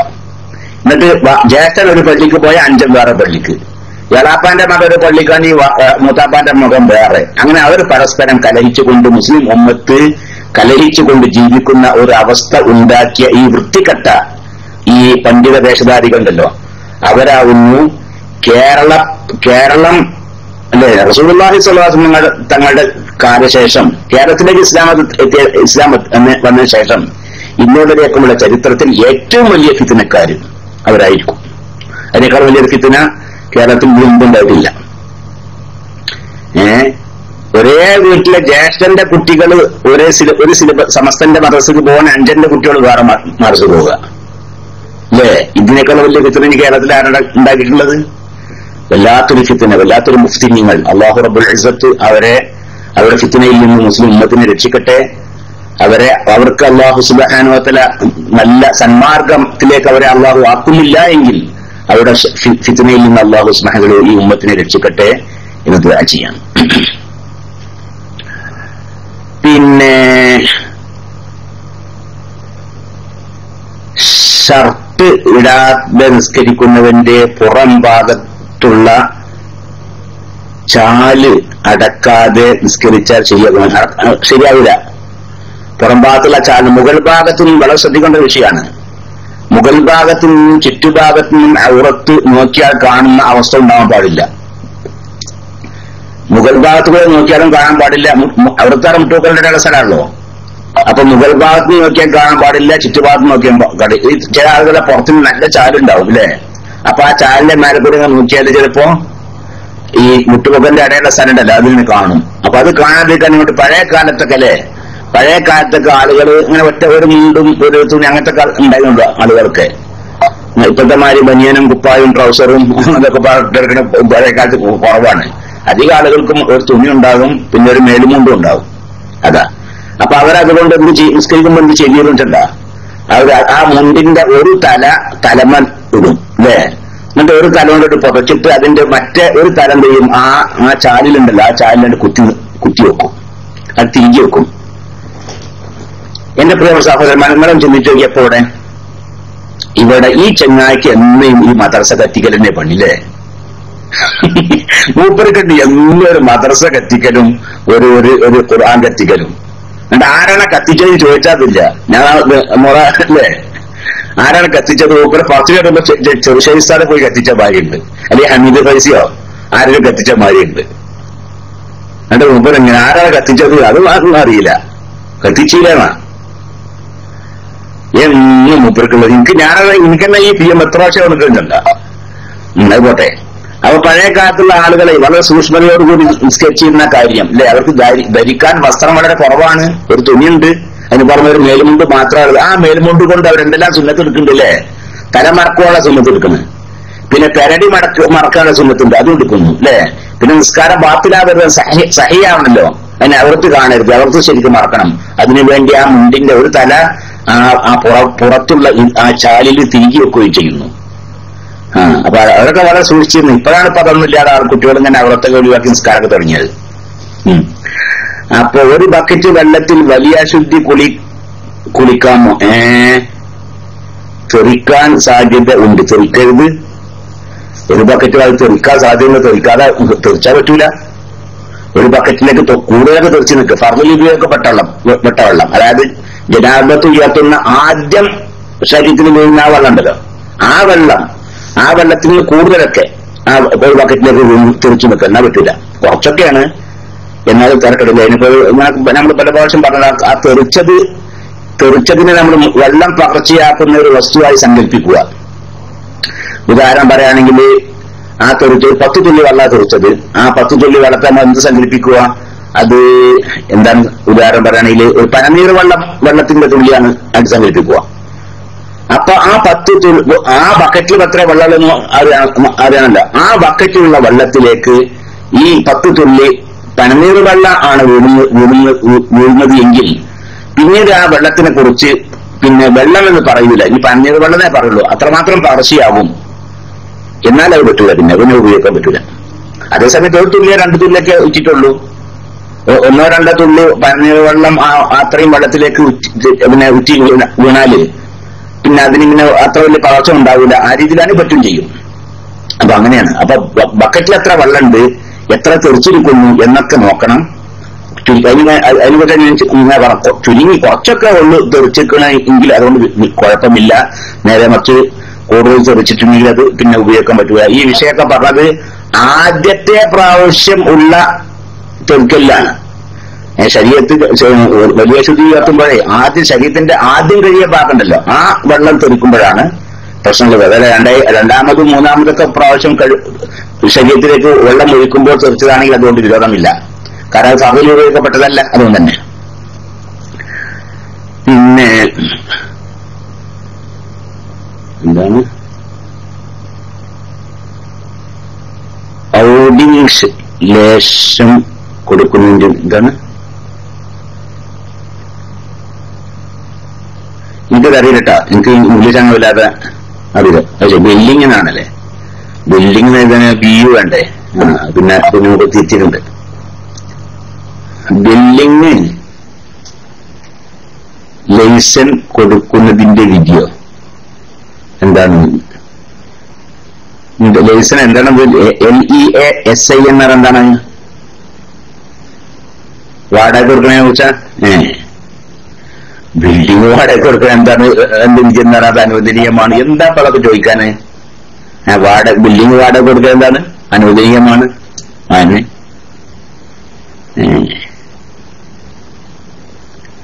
അത് കുഴപ്പമില്ല, വികാരമില്ല, ജായിസാണ്, അനുവദനീയമാണ്. പിന്നെ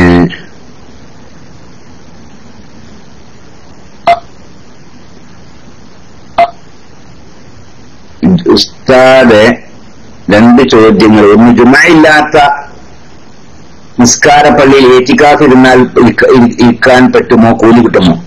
നമ്മുടെ ഷാഫി മദ്ഹബ് അനുസരിച്ച് ഏറ്റിക്കാഫ് ഇരിക്കണമെങ്കിൽ, ഏറ്റിക്കാഫ് സഹിയാണെങ്കിൽ ജുമാഅത്ത് പള്ളിയിൽ ആവണമെന്നില്ല. എന്നാൽ വേറെ ചില മദ്ഹബുണ്ട് അങ്ങനെ ഏറ്റിക്കാഫ് ഇരിക്കണ ജുമാഅത്ത് പള്ളിയിലെ ഏറ്റിക്കാഫ് ഇരിക്കാൻ പറ്റുമോ?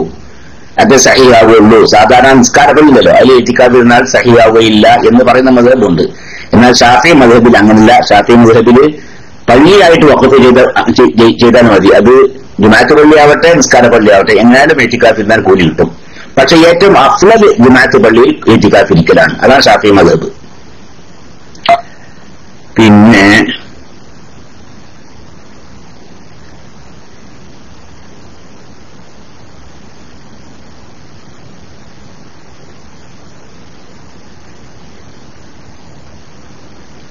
രണ്ട്, ഹറമിന്റെ അടുത്ത കെട്ടിടത്തിൽ ആയിരക്കണക്കിന് പേർക്ക് ഒന്നിച്ച് നിസ്കരിക്കാൻ സൗകര്യമുള്ള പ്രത്യേക സ്ഥലമുണ്ട്.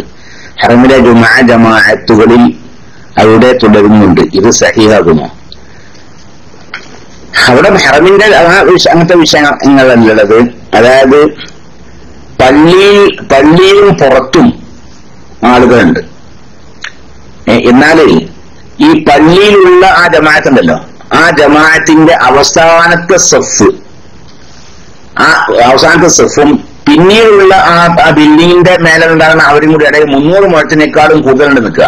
എന്നാൽ നമ്മുടെ മദ്ഹബ് അനുസരിച്ച് ആ ജമാഅത്ത് സഹിയാവുകയില്ല.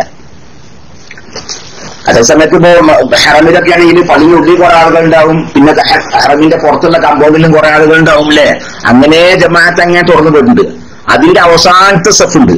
അവസാനത്തെ സഫിന്റെയും ഇപ്പോൾ ഈ പറയുന്ന ബിൽഡിങ്ങിന്റെ മേലുള്ള ആദ്യത്തെ സഫിന്റെ ഇടയിൽ 300 മുഴത്തിനേക്കാൾ കൂടുതലില്ല നിൽക്കുന്നത്. സഹിയാകും. 300 മുഴത്തിനേക്കാൾ അധികം ഉണ്ടെങ്കിലോ സഹിയാവുകയും ചെയ്യൂല. അതാണ് എന്റെ വിഷയം. മനസ്സിലായില്ലേ?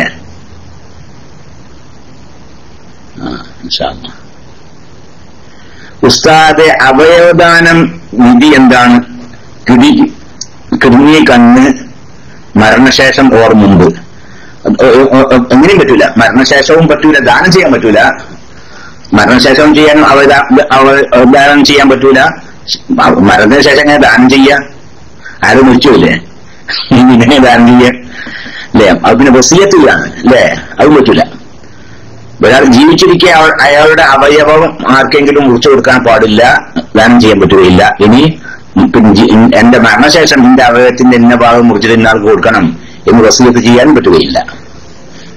അതിന് കാരണം തന്നെ പറഞ്ഞതാണ്, അതിന്റെ വസിയത്ത് ചെയ്യണമെങ്കിലും ദാനം ചെയ്യണമെങ്കിലും വിൽക്കണമെങ്കിലും വഖഫ് ചെയ്യണമെങ്കിലും അങ്ങനത്തെ എല്ലാ പരിപാടിക്കും എന്ത് വേണം?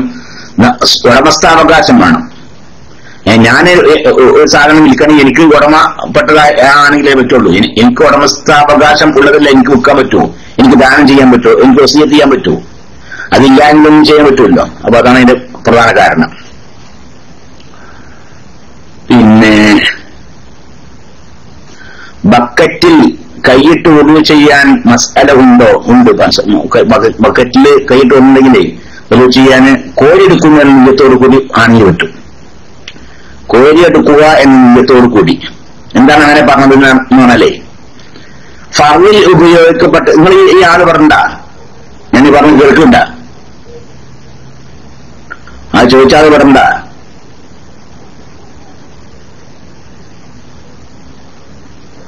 അതുപോട്ടെ. അയാള് പിന്നലെ നമ്മൾ ആ വിഷയമൊക്കെ പറഞ്ഞതാണ്. പിന്നെ ഇവിടെ PM ചെയ്യുക, പിന്നെ വേഗം പോവുക ശരിയാവുക. അസ്സലാമു അലൈക്കും. വലൈക്കും അസ്സലാം വറഹ്മത്തുള്ളാഹ്. എന്റെ ഉസ്താദെ, ഇവിടെ ഒരു പള്ളിയിൽ സുബ്ഹി നിസ്കാരത്തിന് ഇമാം ചില ദിവസം ഖുനൂത്ത് ഓതുന്നു, ചിലപ്പോൾ ഇല്ല. ഓതാത്തപ്പോൾ നാം എന്താ ചെയ്യേണ്ടത്? നിങ്ങൾ വകാ ചോദിച്ചാൽ ഉണ്ടാകും, ഈ ചോദിച്ചാൽ ഉണ്ടാകും.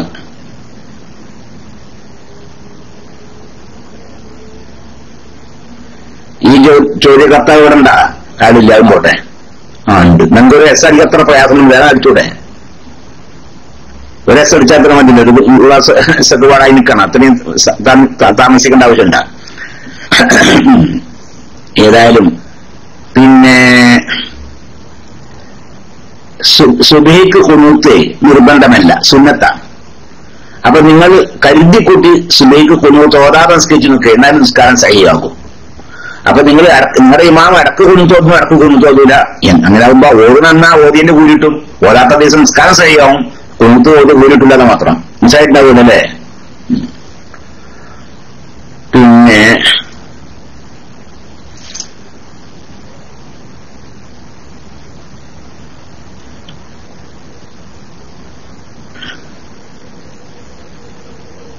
പിന്നെന്താണ്? അസ്സലാമു അലൈക്കും. വലൈക്കും അസ്സലാം വറഹ്മത്തുള്ളാഹി. ഉസ്താദെ, മാതാപിതാക്കളുടെ രോഗസമയത്തിന് മരിച്ചുപോയ പെങ്ങൾക്കും അനിയന് വേണ്ടിയും കടങ്ങൾ പെട്ടെന്ന് വീഴാൻ ദുആ ചെയ്യുക. അല്ലാഹു സുബ്ഹാനഹു വ തആല നിങ്ങളുടെ ഉദ്ദേശങ്ങളൊക്കെ പൂർത്തീകരിച്ചു തരട്ടെ. കുറച്ചും കടക്ക വേഗം കൂട്ടിത്തരട്ടെ. മരിച്ചവർക്ക് അല്ലാഹു മഗ്ഫിറത്തും റഹ്മത്തും പ്രദാനം ചെയ്യട്ടെ. രോഗികൾക്ക് അല്ലാഹു തആല പൂർണ്ണ ശിഫ പ്രദാനം ചെയ്യട്ടെ. ആമീൻ. വസല്ലല്ലാഹു അലൈഹി വസല്ലം മുഹമ്മദ്.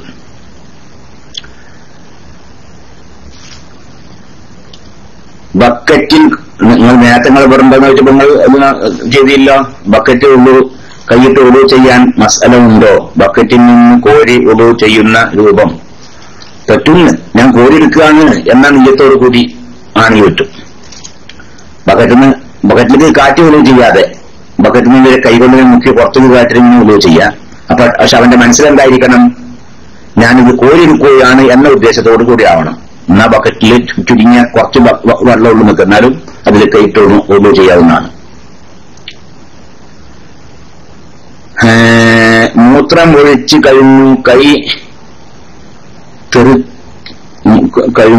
മൂത്രം ഒഴിച്ച് കഴിഞ്ഞ് കൈ തെറിച്ചോ? സംശയം തോന്നുന്നു. കൈ തെറിച്ചോ? മൂത്രം ഒഴിച്ച് കഴുകി എന്ന് പറയാൻ കഴുകി എഴുതി പിന്നെ കുറച്ച് കഴിഞ്ഞിട്ട് എഴുതല് അതിനോട് കൂടി ഒന്നിച്ച് എഴുതുന്നത്. ഞാൻ തന്നെ എന്താന്ന് കരുതിയേ, മൂത്രം ഒഴിച്ച് പിന്നെ കഴുകുന്ന എഴുതിക്കണത്, പിന്നെ ഒരു സ്പേസ് ഒക്കെ ഇട്ടിട്ട് പിന്നെ മിക്കീന്ന് എഴുതിക്കണത്. മൂത്രം കഴുകി അല്ലെ, ഒഴിച്ച് കഴുകി. തെറിച്ചോ? സംശയം തോന്നുന്നു. സംശയത്തിന് സാരില്ല, സംശയമുള്ള നിൽക്കുക, അതുകൊണ്ട് ഇതൊന്നുമില്ല. അതുകൊണ്ട് അവർ തെറിച്ചിട്ടില്ല എന്ന് വെച്ചാൽ മതി. തെറിച്ചോ തെറിച്ചില്ല എന്ന സംശയം തെറിച്ചിട്ടില്ല എന്ന് വെക്കുക. അതാണ് മസല. പിന്നെ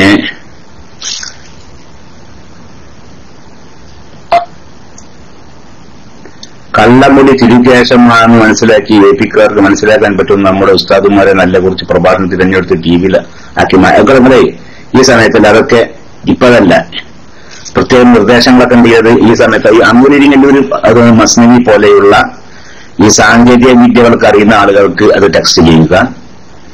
പിന്നെ നമ്മളോട് ഇപ്പോ വേണ്ടത് ഈ ഫിഖ്ഹി സംബന്ധമായ ചോദ്യങ്ങളൊക്കെ ഉണ്ടെങ്കിൽ അത് അതായിരിക്കും. പിന്നെ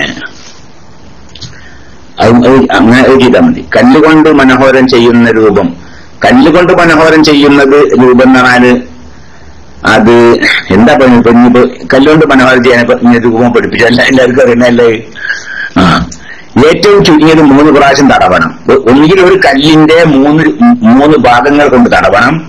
ഇനി 2 പിന്നെ ഒരിക്കൽ മാത്രം തടവി, അപ്പോഴേക്കും പിന്നെ മൂത്രമൊക്കെ ശരിക്കും വലിച്ചെടുത്തിരിക്കുന്നു. പിന്നെ അവിടെ മൂത്രത്തിന്റെ അടയാളം കാണുന്നില്ല നമുക്ക്. എന്നാലും പിന്നെ 2ാമതും 3ാമതും വീണ്ടും തടവണം. അപ്പൊ ചുരുങ്ങിയത് 3 പ്രാവശ്യം തടവണം. അത് 3 കല്ലുകൊണ്ടായാലും വേണ്ടില്ല, ഒരു കല്ലിന്റെ 3 ഭാഗങ്ങൾ കൊണ്ടായാലും വേണ്ടില്ല. അതാണ്.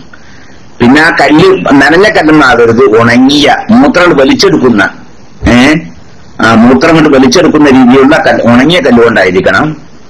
അത്രേ ഉള്ളൂ. അത് ഇതിനു പുറമെ ആ മൂത്രം പൊഴുന്ന സ്ഥലമുണ്ടല്ലോ, ആ സ്ഥലത്തിന്റെ ആ ഹെസ്സന്റെ പിന്നെ മുകൾ ഭാഗത്തേക്ക് മറ്റൊരു കയറി നിൽക്കുക ഏത് ഈ മൂത്രം, അതൊന്നും കല്ലുകൊണ്ട് മനഹരിച്ചാൽ ശുദ്ധിയാവുകയും ഇല്ല. സാധാരണ മൂത്രം ഒഴിക്കുമ്പോൾ ആവുന്ന സ്ഥലമുണ്ടല്ലോ, ആ സ്ഥലത്തുള്ള മൂത്രം അതിനേക്കാൾ വിട്ട് കടന്നിട്ടില്ലെങ്കിൽ ഈ ചെങ്ങായിക്കല്ലേ അവളെ പുറത്താക്കാൻ യാതൊരു സുഖമില്ലാതെ ആ മുറാക്കലൊന്നും ഒഴിവാക്കി കാണി. PM ഇവിടെ ഉണ്ടല്ലോ, എത്ര പോരെ, നിങ്ങൾ കുറവാശം PM ചെയ്തല്ലോ.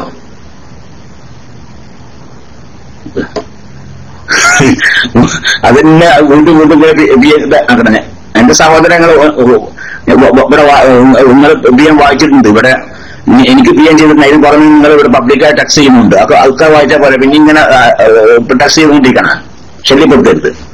അതല്ലെങ്കിൽ എന്ത് ചെയ്യണം, എന്നെ പോലെ മൈക്കെടുത്ത് ചോദിക്കുക. നിങ്ങളത് മൈക്കെടുക്കുന്നതാണ് മുറാക്കി പറണ്ട, മുറാക്കിന്റെ ടച്ചിന്റെ തൊട്ടും ഒഴിവാക്കി നിൽക്കാരം. മുറാക്കി പറണ്ട പോയാ.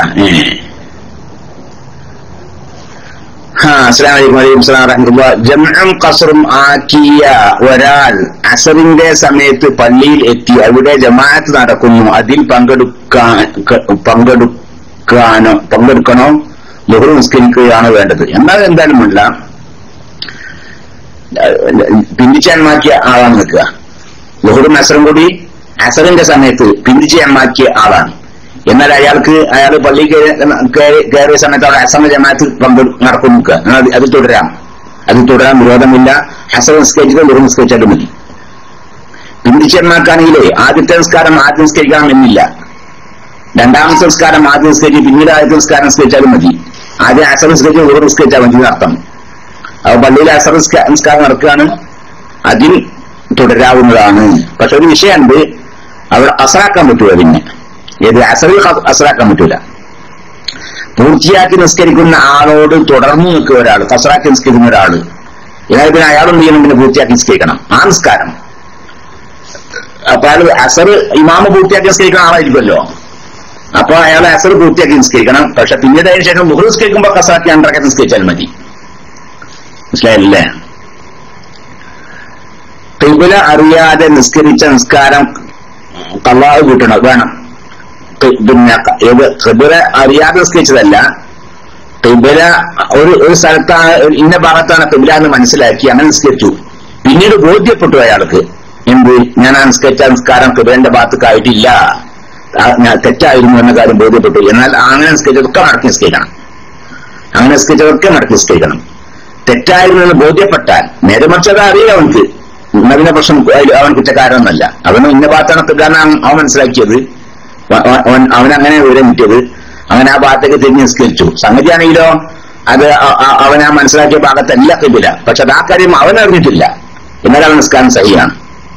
അതേസമയത്ത് അവൻ അറിഞ്ഞു എന്ത്, ഞാൻ ആ നിസ്കരിച്ചതൊന്നും ഖിബ്ലന്റെ ഭാഗത്തേക്ക് അല്ല എന്ന കാര്യം അവൻ അറിഞ്ഞു നിൽക്കുക. എന്നാൽ ആ നിസ്കാരങ്ങളൊക്കെ ഖളാ വീട്ടുകയും വേണം. പിന്നെ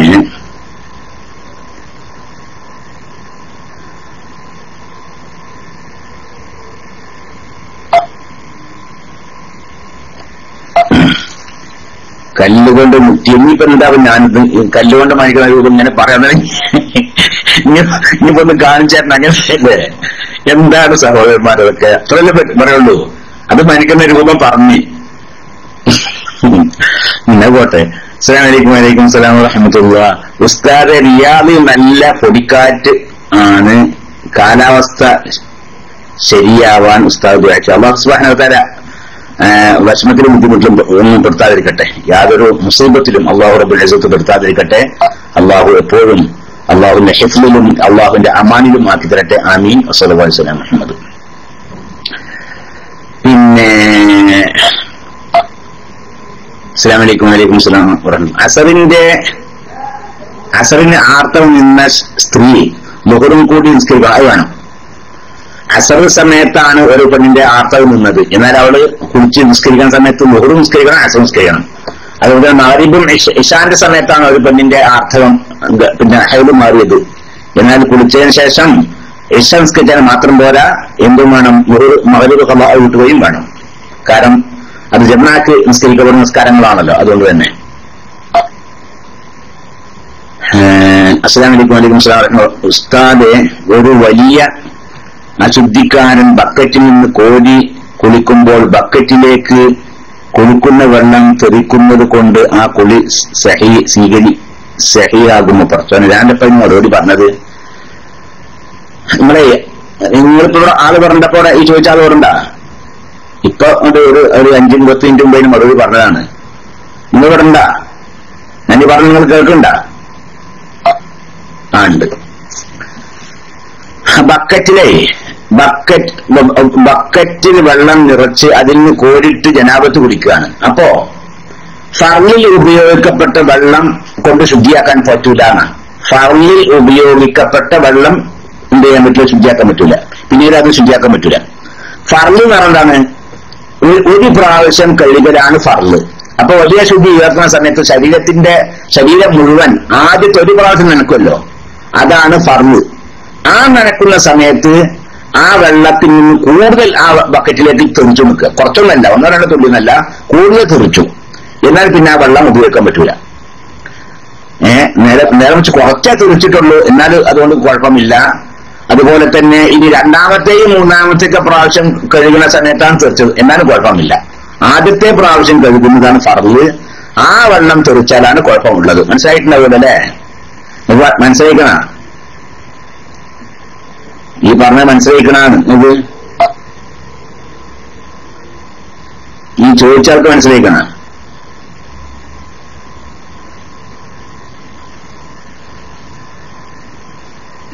ചോദിച്ചാൾക്ക് മനസ്സിലാക്കണമെങ്കിൽ മനസ്സിലാക്കുന്നത്, അല്ലെങ്കിൽ ഇല്ല. ഇതല്ല, ഇത് വെറുതെ നമ്മളെ കളിയാക്കുന്ന പരിപാടിയാ. ആൾപ്പം ടീം കൊണ്ടുള്ളൂ, എന്നിട്ട് പിന്നെ ഇങ്ങനെ അല്ലേ? അതുപോട്ടെ.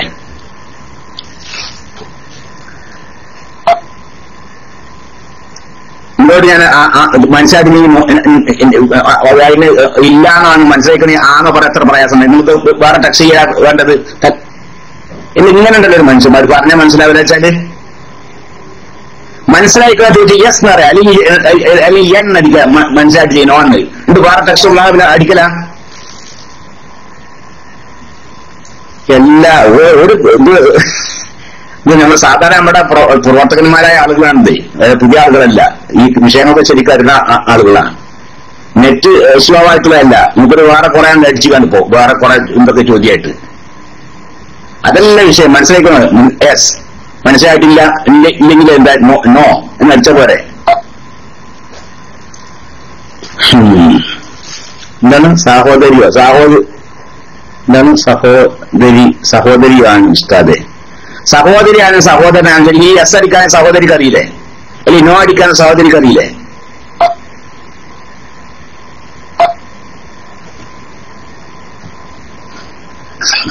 സഹോദരി അടിച്ചാല് സഹോദരിക്ക് എസ് നോ അറിയില്ല.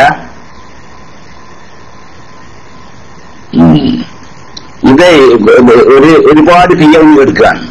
അപ്പൊ നിങ്ങൾ ഈ PM ഇത് വന്ന ഉടനെ തന്നെ ഒരു കാര്യം ചോദിച്ചു നിൽക്കുക. നിങ്ങൾക്ക് മനസ്സിലാക്കണം ചോദിച്ചിട്ടുണ്ടെങ്കിൽ നിങ്ങൾ കേൾക്കാൻ തയ്യാറാണ്. ആദ്യം PM അടിച്ചിട്ട് അങ്ങോട്ട് പോകരുത്. എന്ത് ചെയ്യണം? അത് കേൾക്കാൻ തയ്യാറാണ്. എന്നിട്ട് നമ്മൾ അതിന് മറുപടിയൊക്കെ പറയാം. എന്നിട്ട് മനസ്സിലാക്കണം ചോദിച്ചപ്പോ ആള് പറഞ്ഞില്ല, ആളില്ല. പിന്നെ കുറച്ച് കഴിഞ്ഞിട്ട് പിന്നെ ആള് പിന്നെ ചോദിക്കുക. പിന്നെ നമ്മളൊന്നുകൂടി വിവരിക്കുക. ഇനിയിപ്പോ അയാളോട് ഞാൻ മനസ്സിലാക്കണോ ചോദിച്ചു. അപ്പൊ മൂപ്പരെ മനസ്സിലാക്കണ യെസ് നടിച്ചാൽ മതിയല്ലോ. നമുക്ക് പിന്നെ ബാക്കി കാര്യം പറയാം. മനസ്സിലായിട്ട് എന്ത് ചെയ്യാ? നോൺ അടിക്കുക. നമുക്കത് ഒന്നും കൂടി പറയാം. ഇതല്ല മൂപ്പരെ നമ്മളെ ചോദിക്കണം മെയിൻ ചെയ്യുന്നില്ല. എന്നിട്ട് വേറെ ചോദ്യം അടിക്കുക. പിന്നെ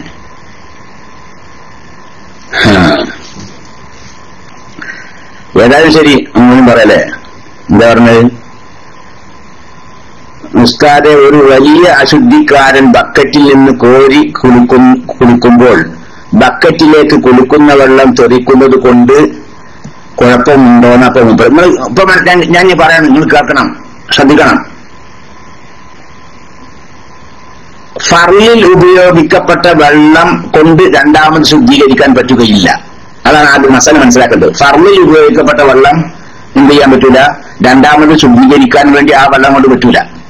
ഫർളിൽ ഉപയോഗിക്കപ്പെട്ട വെള്ളം എന്ന് പറയുമ്പോൾ നമ്മൾ ശരീരം നനക്കുമ്പോൾ ആദ്യമായി നനക്കുന്നതാണ് ഫർളിൽ ഉപയോഗിക്കപ്പെട്ട വെള്ളം എന്ന് പറയാം. നമ്മൾ വലിയ അശുദ്ധി ഞാൻ ഉയർത്തുന്നു എന്ന നിയത്ത് വെച്ചതിന് ശേഷം നമ്മൾ ശരീരത്തിലേക്ക് വെള്ളം ഒഴിക്കുന്നു. അങ്ങനെ ആദ്യത്തെ പ്രാവശ്യം വെള്ളം ഒഴിക്കുന്ന അതാണ് ഏത്? ഫർളിൽ ഉപയോഗിക്കപ്പെട്ടത്. ആ വെള്ളം ബക്കറ്റിലേക്ക് തെറിച്ചു നിൽക്കുക, എന്നാൽ അത് പ്രശ്നമാണ്. നേരെ മറിച്ച് രണ്ടാമതും മൂന്നാമത്തെ പ്രാവശ്യം നമ്മൾ പിന്നെ വെള്ളം മുക്കി പാടുമല്ലോ, ആ വെള്ളം തെറിച്ചാൽ കുഴപ്പമില്ല. എന്താണ് കാരണം? ആ രണ്ടാമതും മൂന്നാമതും കഴുകുന്നത് ഫർളല്ല, സുന്നത്താണ്. ആദ്യത്തെ പ്രാവശ്യം കഴുകുന്നതാണ് ഏത്? ഫർളിൽ ഉപയോഗിക്കപ്പെട്ട വെള്ളം തെറിച്ചെങ്കിലേ കുഴപ്പമുള്ളൂ. മനസ്സിലായ? അപ്പൊ ആ ശരീരം ആദ്യമായി നനക്കുമ്പോൾ ആ വെള്ളം കുറഞ്ഞ വെള്ളത്തിലേക്ക് തെറിച്ചു എന്നാൽ പ്രശ്നമാണ്. ഒരു കാര്യം കൂടി മനസ്സിലാക്കുക. എന്താണ് ആ കാര്യം? ഈ കുറഞ്ഞ എന്ന് പറഞ്ഞാല് ആ തെറിക്കുന്ന വെള്ളം ഉണ്ടല്ലോ, ആ തെറിക്കുന്ന വെള്ളത്തെ നാം വെള്ളത്തെ പകർച്ചയാക്കുന്ന ഒരു വസ്തുവായി സങ്കല്പിക്കണം നമ്മൾ ആദ്യം. ഉദാഹരണം പറയുകയാണെങ്കിൽ ഒരു വലിയ ബക്കറ്റാണ്, ആ വലിയ ബക്കറ്റിൽ നിറയെ വെള്ളമുണ്ട്. ആ വെള്ളത്തിലേക്ക് ഒരു 2-3 തുള്ളി വെള്ളമാണ് തെറിച്ചത്. ആ തെറിച്ച വെള്ളത്തെ നമ്മൾ എന്തായി സങ്കല്പിക്കുക? നാം ആ വെള്ളത്തിന് മാറ്റം വരുത്തുന്ന ഒരു സാധനമായി നാം സങ്കല്പിക്കുക. ഉദാഹരണം പറയുകയാണെങ്കിൽ ആ 3 തുള്ളി വെള്ളം, ആ 3 തുള്ളി വെള്ളത്തെ 3 തുള്ളി പനീർ വെള്ളമായി നമ്മൾ സങ്കല്പിക്കുക. ആ പനീർ വെള്ളമാണ് 3 തുള്ളി ആ വെള്ളത്തിലേക്ക് തെറിച്ചതെങ്കിൽ ആ വെള്ളം പിന്നീട് വെള്ളം എന്ന പേര് പറയാൻ പറ്റാത്ത രീതിയിൽ മാറ്റം വരും, അതിന് പകർച്ച വരും. എന്നാൽ പിന്നെ ആ വെള്ളം കൊണ്ട് പിന്നെ ഉപയോഗിക്കാൻ പറ്റുകയില്ല. നമുക്ക് പറയാൻ മനസ്സിലാക്കണം. നിങ്ങളുടെ ശരീരം ആദ്യം കഴുകുന്ന സമയത്ത് നിങ്ങളുടെ ശരീരത്തിൽ നിന്ന് ഒരു 2-3 തുള്ളി വെള്ളമാണ് ആ ബക്കറ്റിലേക്ക് തെറിച്ചത്. ആ തെറിച്ച വെള്ളത്തെ നിങ്ങൾ എന്തായി സങ്കല്പിക്കുക? വെള്ളമല്ല തെറിച്ചിരിക്കുന്നത്, എന്താ പിന്നെ തെറിച്ചത്? പനീർ വെള്ളമാണ് തെറിച്ചത് എന്ന് സങ്കല്പിക്കുക. അപ്പോൾ പനീർ വെള്ളം 3 തുള്ളി ആ ബക്കറ്റിലേക്ക് തെറിച്ചാൽ ആ ബക്കറ്റിലുള്ള വെള്ളത്തെ സംബന്ധിച്ച് പിന്നെ വെള്ളം എന്ന് അറിയില്ല, പിന്നെന്താ പറയുള്ളൂ? ഇനി പനീർ വെള്ളം പറയുള്ളൂ. അത്രമാത്രം വലിയ മാറ്റം ഉണ്ടാകും. അങ്ങനെയാണെങ്കിൽ അങ്ങനെയാണെങ്കിലേ കുഴപ്പമുള്ളൂ. നേരെ മറിച്ച് ബക്കറ്റിൽ തോന വെള്ളമുണ്ട്, ആ തോന വെള്ളം ഉണ്ടാകുമ്പോൾ 1-2 തുള്ളി പനീർ വെള്ളം തെറിച്ച് നിൽക്കുക, എന്നാൽ തന്നെ അതിന് വലിയ മാറ്റം വരുമല്ലോ. അപ്പൊ അത്രയൊക്കെ ആ രീതിയിലാണെങ്കിൽ അതുകൊണ്ട് കുഴപ്പവുമില്ല. മഷിയാണെങ്കിൽ അങ്ങനെ തന്നെയാണ്. ഒരു 2 തുള്ളി മഷിയാണ് തെറിച്ചു നിൽക്കുക. അപ്പൊ തോന വെള്ളം ഈ 2 തുള്ളി മഷി തെറിച്ചാൽ ആ വെള്ളത്തിന് പിന്നെ വലിയ മാറ്റം വരൂല. വെള്ളം എന്ന പേര് പറയാൻ പറ്റാത്തതിനൊക്കെയുള്ള വലിയ മാറ്റം വരൂല. നേരെ മറിച്ച് കുറച്ച് വെള്ളമുണ്ട് ബക്കറ്റില്, അതിലേക്ക് 2 തുള്ളിയാണ് തെറിച്ചാലോ എന്നാ പിന്നെ ആ വെള്ളത്തിനെ കുറിച്ച് പിന്നെ വെള്ളം പേര് പറയാൻ പറ്റാത്ത രീതിയിൽ പകർച്ച ഉണ്ടാവുകയും ചെയ്യും. അങ്ങനെയാണെങ്കിൽ കുഴപ്പമാണ്. അപ്പൊ അതിനെ വെള്ളത്തെ മാറ്റം വരുത്തുന്ന ഒരു വസ്തുവായി സങ്കല്പിക്കുമ്പോൾ ആ ബക്കറ്റിലുള്ള വെള്ളം പിന്നെ വെള്ളം എന്ന പേര് പറയാൻ പറ്റാത്ത രീതിയിൽ മാറ്റം വരുമെങ്കിലേ പ്രശ്നമുള്ളൂ, അല്ലെങ്കിൽ പ്രശ്നം ഇല്ല എന്നർത്ഥം. അല്ല ബക്കറ്റ് കയറ്റി വെക്കാൻ വയ്യായി മറ്റല്ല, അതിന്റെ മസല ചോദിക്കല്ലേ എന്തല്ലേ? അത് മസല പറയുമ്പോ അങ്ങനല്ലേ? നേരത്തെ ഏതൊരു ഇതുണ്ടായല്ലോ അല്ലേ? വേറെ റൂമിൽ നമ്മള് മറ്റേ റൂമിനെ കുറ്റം പറയാനുള്ള ആൾക്കല്ലേട്ടാ. ഈ മുജാഹിദീങ്ങളൊന്നും മസല പഠിക്കൂല അങ്ങനെ. എന്നിട്ട് ഇപ്പൊ നാളെ ഒരാളോട് ചോദിച്ച് ഞാനപ്പോ ആ സമയത്ത് റൂമിൽ ഇങ്ങനെ പോയി നോക്കിന്ന് ഒരു വേറെ ഐഡിയയിൽ ഉണ്ട്. ഞാൻ അങ്ങനെ പോയപ്പോ ഒരാള് ഒരു മസല ചോദിച്ച് അതെന്താണ് അറിയാതെ അല്ല 3 റക്അത്ത് എന്റെ ഒരു മസല ചോദിച്ചാണ് 3 സുജൂദ് ചെയ്തെന്നോ, അയാൾ കഴിക്കുമ്പോൾ 3 സുജൂദ് ചെയ്ത് അങ്ങനത്തെ മസലാണ്. അങ്ങനെ സംഭവിക്കുമെന്ന് ചോദിക്കണത്. അങ്ങനെ സംഭവിക്കുമെന്ന് ചോദിച്ചാൽ ഇതേ അപ്പൊ അതിന്റെ മസല എന്താ പറയണ്ടെന്ന് അറിയില്ല. അപ്പൊ അങ്ങനെയല്ല, അങ്ങനെ പറയാൻ പറ്റുമല്ലോ. എന്താ അങ്ങനെ സംഭവിക്കുമോ? അതാ മസല. പിന്നെ നെറ്റിയിൽ തൂങ്ങിക്കിടക്കുന്ന മുടിയിൽ വെളുവിന്റെ തല തടവല ആവുമോ? പറ്റൂല. തലയുടെ അതിർത്തിയിൽ നിന്ന് പുറത്തു വന്ന ഭാഗമാ തടയുന്നതിന്റെ സഹിയാവുകയില്ല. തലമുടിനെ മേലെ തടഞ്ഞാൽ മതി, പക്ഷെ ആ തടവൽ എന്താവണം? തലയുടെ അതിർത്തിയിൽപ്പെട്ട സ്ഥലത്തായിരിക്കണം. അത് തൂക്കിയിടുകയാണെങ്കിൽ തലയുടെ അതിർത്തിയും വിട്ട് പുറത്തേക്ക് കടക്കും. ആ ഭാഗമാണ് തടവുന്നത് എങ്കിൽ ആ തടവൽ സഹിയാവുകയില്ല. മനസ്സിലായിട്ടുണ്ടാവില്ല അല്ലേ?